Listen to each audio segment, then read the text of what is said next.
नमस्कार, मैं प्रिया। आज है 24 जून। खबरों की तरफ बढ़ने से पहले एक नजर सुर्खियों पर। अब गांव में नहीं चलेगी प्रधान और सचिवों की मनमानी। बिहार में 37,000 से अधिक नए पदों पर होगी शिक्षकों की बहाली।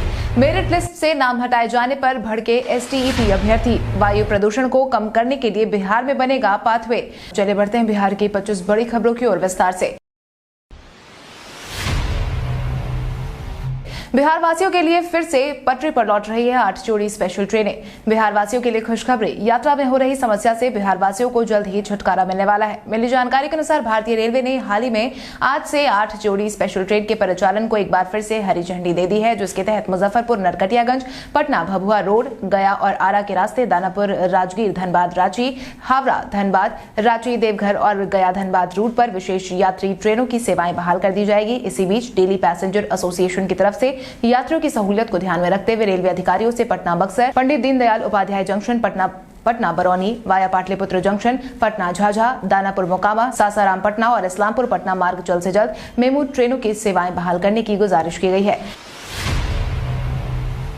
बिहार में 37,000 से अधिक नए पदों पर होगी शिक्षकों की बहाली। बिहार में माध्यमिक और उच्च माध्यमिक विद्यालयों में 37,440 पदों पर शिक्षकों की बहाली की तैयारी की जा रही है। हालांकि यह बहाली राज्य में छठे चरण के तहत 1.25 लाख शिक्षकों की नियुक्ति से अलग है। इस बाबत शिक्षा विभाग ने तय किया है कि अपग्रेड किए गए माध्यमिक विद्यालयों में शिक्षकों के जो नए पद सृजन किए गए हैं, उन पदों पर शिक्षकों की बहाली प्राथमिकता में होगी, ताकि विद्यार्थियों को आगे पढ़ाई में किसी भी परेशानी का सामना न करना पड़े। आपको बता दें, शिक्षा मंत्री विजय कुमार चौधरी ने पिछले दिनों ही कहा था कि राज्य के सरकारी विद्यालयों में शिक्षक का कोई पद खाली नहीं रहने दिया जाएगा। अब गांव में नहीं चलेगी प्रधान और सचिवों की मनमानी। ग्राम पंचायत में मिल रहे फंड की निगरानी तंत्र को मजबूत करने की कवायद शुरू हो गई है। इसको लेकर विस्तृत गाइडलाइन भी जारी कर दी गई है, जिसके तहत ही अब गांव में विकास कार्यों की नियमित सोशल ऑडिट के साथ धनराशि खर्च करने के तौर तरीकों को अब ऑनलाइन माध्यम से ऑडिट किया जाएगा, जो कि अब देश के 100% ग्राम पंचायतों में लागू होने वाला है। इतना ही नहीं, इस नए तंत्र के आ जाने से गाँव के सभी काम निर्धारित ग्राम पंचायत विकास योजना के तहत ही कराए जा सकेंगे। इसी के अनुरूप खर्च भी किया जा सकेगा, जिससे एक बात तो तय है कि इस नई योजना के आ जाने से निचले स्तर पर काम करने वाले ग्राम प्रधानों और सचिवों की मनमानी पर रोक लग जाएगी। मेरिट लिस्ट से नाम हटाए जाने पर भड़के STET अभ्यर्थी। बीते दिन STET अभ्यर्थियों ने सचिवालय के बाहर जमकर हंगामा किया। मिली जानकारी के अनुसार ये सभी वैसे अभ्यर्थी हैं जिनका नाम मेरिट लिस्ट से हटा दिया गया। यही कारण है कि इन छात्रों की नाराजगी भी देखने को मिल रही है। इस दौरान सचिवालय के बाहर बड़ी संख्या में जुटे STET अभ्यर्थियों ने प्रदर्शन किया और सचिवालय के पास मुख्य सड़क को जाम कर दिया। आक्रोशित STET अभ्यर्थियों ने बताया कि दोबारा रिजल्ट घोषित किए जाने के बाद कम अंक वाले अभ्यर्थियों को सफल घोषित कर दिया गया और जो क्वालिफाई थे उनका नाम मेरिट लिस्ट से हटा दिया गया है। वहीं दूसरी तरफ विभाग के अपर मुख्य सचिव संजय कुमार ने बिहार विद्यालय परीक्षा समिति द्वारा बिहार माध्यमिक शिक्षक पात्रता परीक्षा 2019 के 3 विषयों का रिजल्ट निकालने के बाद उत्पन्न कंफ्यूजन को दूर करने के लिए कमेटी बनाने की बात कही है। इसके साथ ही 24 घंटे की मांग भी की है। बिहार वासियों को बारिश से अभी कोई राहत नहीं। बिहार वासियों को फिलहाल बारिश से कोई राहत नहीं मिलने वाली है। मौसम विभाग की तरफ से साझा की गई जानकारी के अनुसार प्रदेश में अभी मानसून की सक्रियता बनी रहने वाली है। इतना ही नहीं, इलाके में चक्रवाती सिस्टम भी बना हुआ है। मौसम वैज्ञानिकों की माने तो 27 जून तक उत्तर बिहार के जिलों में अगले 4 दिनों तक हल्के से मध्यम बादल रह सकते हैं। इस दौरान कई स्थानों पर हल्की बारिश भी हो सकती है। हालांकि कुछ स्थानों पर मध्यम बारिश होने का अनुमान है। बिहार में इस साल 3 गुना ज्यादा बनेगा बाढ़ आश्रय गृह। बिहार में इस साल बाढ़ की बढ़ रही संभावनाओं को देखते हुए 3 गुना अधिक बाढ़ आश्रय गृह बनाने का फैसला लिया गया। आपको बता दें, इस बार बिहार में मानसून ने समय से पहले ही दस्तक दे दिया है। इतना ही नहीं, अधिकांश जिलों में सामान्य से अधिक बारिश भी देखने को मिली है। ऐसे में आपदा प्रबंधन विभाग भी लगातार वैसे जिलों का ब्यौरा निकाल रहा है जहां पर बाढ़ की संभावनाएं काफी ज्यादा है। जिसके बाद अब मुख्यमंत्री नीतीश कुमार के आदेश के बाद कोरोना गाइडलाइन का पालन करते हुए लोगों को यह सुविधा मुहैया करवाई जाएगी। हालांकि कोरोना गाइडलाइन का पालन कराने की पूरी जिम्मेदारी DM को दी गई है। हर दिन कहां कितने लोगों को आश्रय स्थल पर लाया गया, कितने की कोरोना जांच हुई, इसकी हर दिन की रिपोर्ट आपदा प्रबंधन विभाग को भी ऑनलाइन भेजना होगा। आज बिहारी पहचान में हम बात करेंगे अशोक कुमार की। अशोक कुमार का जन्म बिहार के भागलपुर जिले में हुआ था। कुमुदलाल गांगुली अपने मंच नाम अशोक कुमार से बेहतर जाने जाते हैं और दादा मोनी भी कहलाते हैं। अशोक कुमार एक भारतीय फिल्म अभिनेता थे जिन्होंने भारतीय सिनेमा में प्रतिष्ठित स्थिति प्राप्त की और सिनेमाई गांगुली परिवार के सदस्य थे। उन्हें 1988 में भारत सरकार द्वारा सिनेमा कलाकारों के लिए सर्वोच्च राष्ट्रीय पुरस्कार दादा साहेब फाल्के पुरस्कार से सम्मानित किया गया था और भारतीय सिनेमा में उनके योगदान के लिए 1999 में पद्म भूषण से भी सम्मानित किया गया था। था। उन्हें भारत के अब तक के सबसे बेहतरीन अभिनेताओं में से एक माना जाता है। ज्ञान मुखर्जी ने 1943 की फिल्म किस्मत का निर्देशन किया था, जिसमें अशोक कुमार को भारतीय सिनेमा में पहले नायक के रूप में दिखाया गया था, जिसने बॉक्स ऑफिस पर सभी मौजूदा रिकॉर्ड तोड़ दिए। बॉक्स ऑफिस पर 1 करोड़ की कमाई करने वाले पहली हिंदी फिल्म ये बन गई थी। वायु प्रदूषण को कम करने के लिए बिहार में बनेगा पाथवे। बिहार के हवा में बढ़ रहे कार्बन उत्सर्जन को कम करने के लिए बिहार अब नई योजना के साथ कदम बढ़ाने के तहत पाथवे बनाने वाला है, जिसके तहत बिहार अब देश में पहला पाथवे वाला प्रदेश होगा। इस बाबत संयुक्त राष्ट्र पर्यावरण प्रोजेक्ट और बिहार राज्य प्रदूषण नियंत्रण परिषद के बीच समझौता हो गया है, जिसके बाद ही अब तय हुआ है कि इस प्रोजेक्ट पर 2040 तक काम किया जाएगा। इस प्रोजेक्ट के तहत कार्बन उत्सर्जन को कम करने के साथ उसके अवशोषण के उपाय भी किए जाएंगे। बिहार पुलिस नहीं रख सकती अब पेंडिंग मामले। बिहार पुलिस अब मामलों को लटका कर नहीं रखने वाली है, क्योंकि अब बिहार में लंबित मामलों की निगरानी के लिए इन्वेस्टिगेशन मॉनिटरिंग सेल अपराध अनुसंधान विभाग के अंतर्गत काम करने वाले हैं, जो कि अब राज्य भर के थानों में लंबित मामलों को जल्द से जल्द निपटा सकेगा। इसको लेकर थाना स्तर से लेकर एसपी स्तर तक अनुसंधान पर नजर रखने की व्यवस्था बनाई जाएगी, ताकि छोटी से छोटी लापरवाही पकड़ी जा सके। इसके साथ ही यह थाना और जिला स्तर पर लंबित मामलों की मॉनिटरिंग करेगा और इसके सीनियर पदाधिकारी यह भी बताएंगे कि कम समय में कैसे जांच को निष्कर्ष तक पहुंचाया जाए। इसके लिए पुलिसकर्मियों को समय समय पर प्रशिक्षण भी दिया जाएगा। अब बिहार में खत्म होगा भूमि विवाद। बिहार में भूमि विवाद के मामलों में कमी आने की उम्मीद जताई जा रही है, जिसके तहत शुरू होने वाले भूमि सर्वे के दौरान दी जाने वाली वंशावली अब ग्राम सभा के पास करवानी होगी। अगर आपने ऐसा नहीं करवाया तो आपकी वंशावली की कोई मान्यता सर्वे काम के लिए नहीं रखी जा सकेगी। आपकी जानकारी के लिए आपको बता दें कि सर्वे के दौरान जमीन मालिक की पहचान की जाती है। अभी पुराना सर्वे 100 साल पहले हुआ था। खतियान भी उसी समय का है। खतियाने में जमीन लोगों के पूर्वजों के नाम की है। उसके बाद कई बार बंटवारा होकर जमीन का स्वामित्व बदल गया है। नए स्वामित्व की पहचान के लिए वंशावली जरूरी है। ग्राम सभा में वंशावली ले जाने का मुख्य उद्देश्य है कि कोई गलत वंशावली ना दे सके।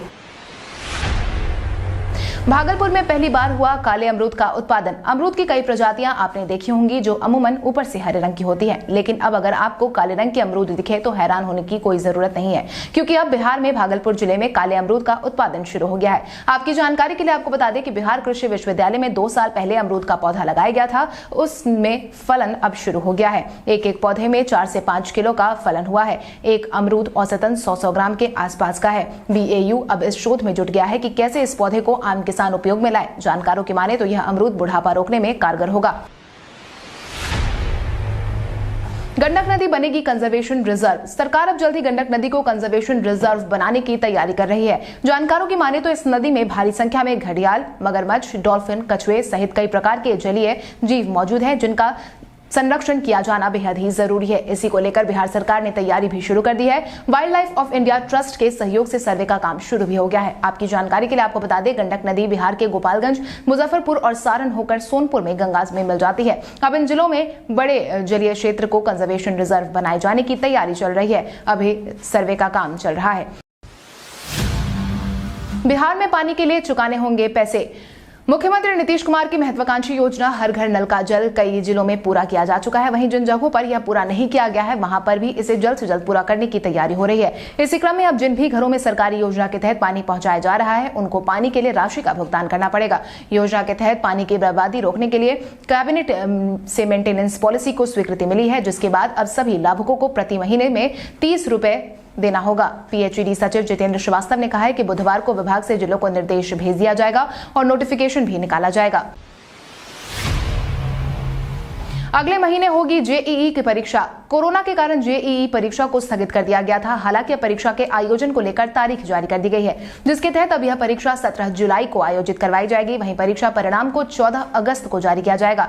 मिली जानकारी के अनुसार इस बार कुल मिलाकर 92,695 छात्र देश में 174 केंद्रों पर होने वाले परीक्षा में शामिल होंगे। वहीं परिणाम की घोषणा होने के बाद 3 चरणों में चयनित अभ्यर्थियों की काउंसलिंग पूरी की जाएगी, जो कि 15 सितंबर तक पूरा करने का प्लान है।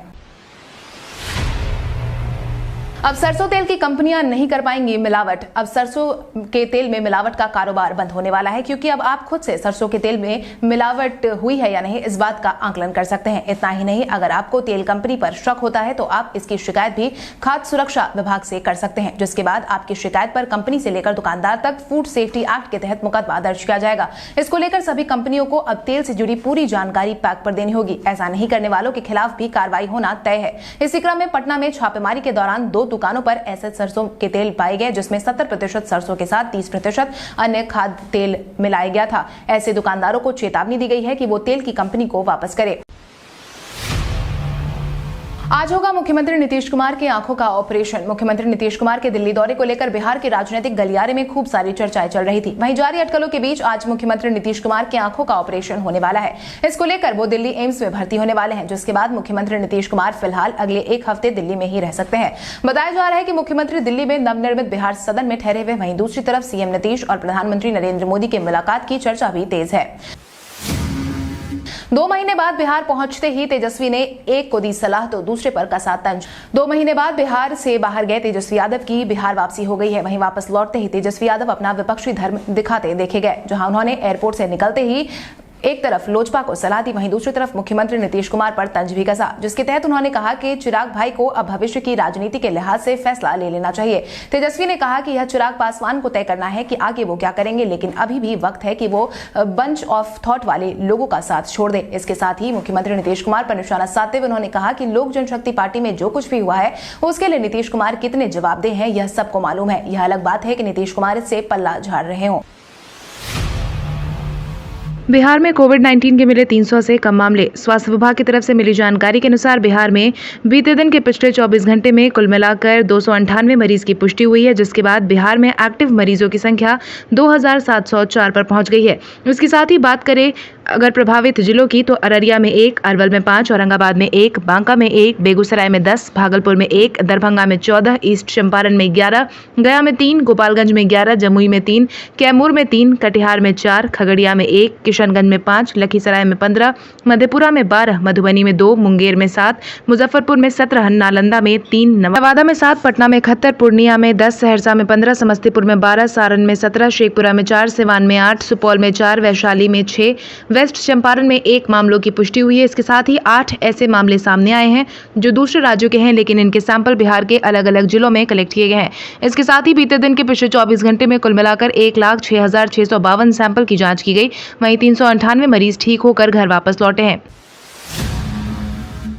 शिक्षक बहाली को लेकर अगले महीने होगी काउंसलिंग। बिहार में शिक्षकों की नियुक्ति का इंतजार खत्म होने वाला है। बिहार सरकार की तरफ से काउंसलिंग की तारीख जारी कर दी गई है। शिक्षा विभाग की तरफ से मिली जानकारी के अनुसार 15 अगस्त से पहले सिलेक्टेड कैंडिडेट की नौकरी हो जाएगी। मिली जानकारी के अनुसार शिक्षा विभाग की तरफ से जारी काउंसलिंग संबंधी शेड्यूल के अनुसार 5 जुलाई को जिला मुख्यालय में नगर निकाय नियोजन इकाई, 7 जुलाई को जिला मुख्यालय में प्रखंड नियोजन इकाई और 12 जुलाई को प्रखंड मुख्यालय में पंचायत नियोजन इकाई द्वारा अभ्यर्थियों की काउंसलिंग की जाएगी।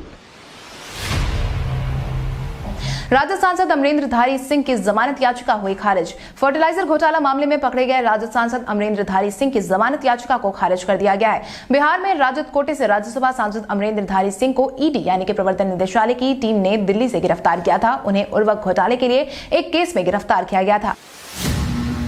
तेजस्वी यादव का भाजपा ने किया स्वागत। 2 महीने बाद बिहार लौटे तेजस्वी यादव का भाजपा ने स्वागत किया है, जिसके तहत बिहार भाजपा प्रदेश अध्यक्ष डॉक्टर संजय जायसवाल ने तेजस्वी यादव को टूरिस्ट बताया है, जिसके तहत उन्होंने कहा कि महामारी का असर कम हो गया है, यह सबसे बेहतर समय है टूरिज्म को लेकर, इसीलिए तेजस्वी बिहार दौरे पर आए हैं। यहाँ वो कुछ दिनों तक प्रवास करेंगे, इसके बाद फिर से वापस चले जाएंगे। जनप्रतिनिधियों को कोरोना काल में मुख्यमंत्री ने नहीं निकलने की सलाह दी थी। यह अच्छी बात है कि सरकार की बातों को तेजस्वी ने इतनी गंभीरता से लिया कि पूरे 3 महीने तक घर से बाहर नहीं निकले। इसके लिए उन्हें धन्यवाद।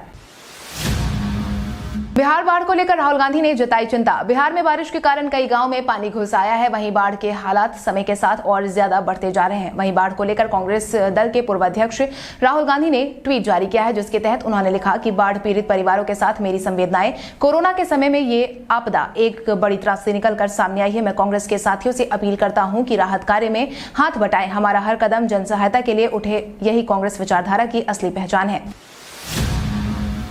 भारत के इतिहास में आज की तारीख कई कारणों से है दर्ज। दिल्ली सल्तनत के 1206 को पहले सुल्तान कुतुबुद्दीन ऐबक की लाहौर में ताजपोशी आज के दिन हुई थी। भारत के पहले स्वदेशी HF-24 सुपरसोनिक लड़ाकू विमान ने 1961 में उड़ान आज के दिन भरी थी। भारत बोफोर्स बंदूक सौदे पर क्याक्यू रिपोर्ट के मुद्दे पर बहुमत वाले विपक्षी सदस्यों ने 1989 में लोकसभा से इस्तीफा दे दिया। प्रसिद्ध भारतीय लेखक, इतिहासकार, श्रेष्ठ वक्ता और विद्वान विश्वनाथ काशीनाथ राजवाड़े का जन्म 1863 में हुआ।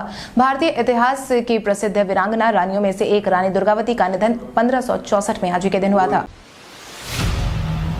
अब WhatsApp पर आपका पर्सनल चैट छुपाना हुआ आसान। अगर आप भी अब अपने पर्सनल चैट को छुपाना चाहते हैं तो अब आपको परेशान होने की कोई जरूरत नहीं है। WhatsApp ने हाल ही में अपने यूजर को ऐसा फीचर दिया है जिसकी मदद से अब यूजर अपने सभी मैसेज को बिना डिलीट किए गायब कर सकते हैं। WhatsApp ने इस फीचर को डिसअपीयरिंग मैसेज फीचर नाम दिया हुआ है। यह नया फीचर पर्सनल चैट और ग्रुप चैट दोनों के लिए अवेलेबल है।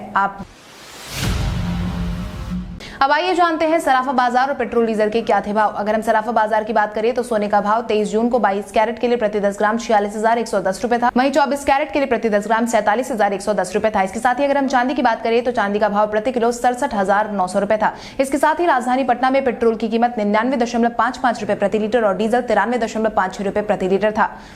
आपकी जानकारी के लिए आपको बता दें, पेट्रोल और डीजल के दाम में एक्साइज ड्यूटी, डीलर कमीशन और अन्य चीजें जोड़ने के बाद इसका दाम लगभग दोगुना हो जाता है। कल हमारे द्वारा पूछे गए सवाल का जवाब आप में से बहुत सारे यूजर ने हमें कमेंट करके दिया था, उसके लिए आपका बहुत बहुत धन्यवाद। आप में से जिन यूजर का कमेंट हमें अच्छा लगा है उनके नाम है कमला अग्रवाल, सिंटू कुमार, आदर्श अनुज, सुमित कुमार, नंदन कुमार, प्रणय कुमार, रंजीत कुमार, राजेश कुमार, सवेरा कुमारी, गुनगुन कुमार, उत्तम शर्मा, कुमार राजेश्वर राय, पिंटू कुमार, जितेंद्र ठाकुर। इसके अलावा हमारी टीम को और भी लोगों के जवाब अच्छे लगे हैं मगर समय के अभाव के कारण हम उनका नाम नहीं ले पाए, लेकिन आप हमारे सवालों का जवाब देते रहे। हम कल आपका नाम लेने की पूरी कोशिश करेंगे। तो चलिए बढ़ते हैं आज के सवाल की ओर। आज का सवाल कुछ इस प्रकार है, आपके अनुसार बिहार कि किस अभिनेत्री ने बिहार का सबसे ज्यादा मान बढ़ाया है? अपने जवाब हमें कमेंट करके जरूर बताएं। इसके साथ ही आज के लिए बस इतना ही। बिहार की बड़ी खबरों से अपडेटेड रहने के लिए हमारे YouTube चैनल को सब्सक्राइब करें और बेल आइकन दबाना ना भूलें। धन्यवाद।